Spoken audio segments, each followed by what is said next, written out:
Hey, here's Dr. Foojan again. Ask me in the Ask Me segment. Thank you for asking me. Now, Florence has asked, where does the human will come from? Well, Florence, I'm going to tell you from uh, a perspective from some of the scholars. So, will generally is the faculty of the mind that selects at the moment of decision, a desire among the various desires present. It itself does not refer to any particular desire, but rather to the mechanism responsible for choosing from among one desires. Within philosophy, will is important as one of the parts of the mind, along with reason and understanding. It is considered central to the field of ethics because of its role in enabling deliberate action. Britannica says free will in humans, the power or capacity to choose among alternatives or to act in certain situations independently of natural, social, or divine restraints. Free will is denied by some proponents of determinism. Arguments for free will are based on the subject experience of freedom, or on sentiment of guilt, on revealed religion, and on the universal supposition of responsibility for personal actions that underline the concept of law, reward, or punishment and incentive. One of the most amazing philosophers that I've read his book, and I really believe in what he says, Sam Harris, in his book Free Will, says the idea of free will cannot be mapped onto any conceivable reality and is incoherent. According to Harris, Sam Harris, science reveals you to be a biochemical puppet.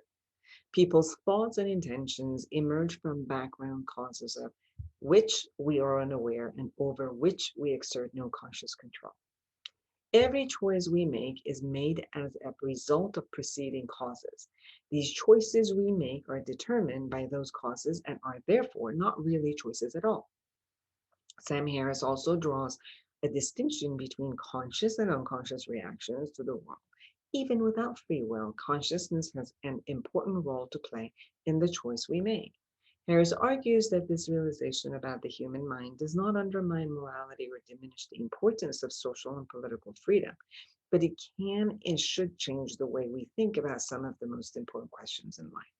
The other side of it is also look at what is choice, because I think sometimes we take free will and choice and put them together, and I think they're different. Let's define choice as an event that occurs in which a decision point is reached.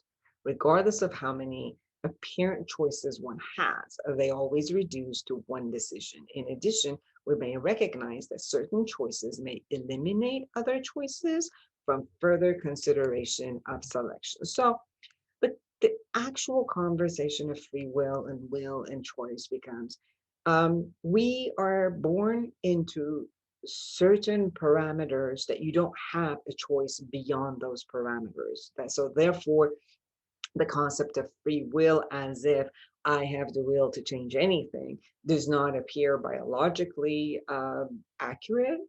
However, within the constraints of the walls, let's say that I have, or the choices that I have, or um, looking at the choices that are in front of me, then I get to choose which ones I'm willing to take on and behave toward. The same way as you don't have control over all the thought process that shows up.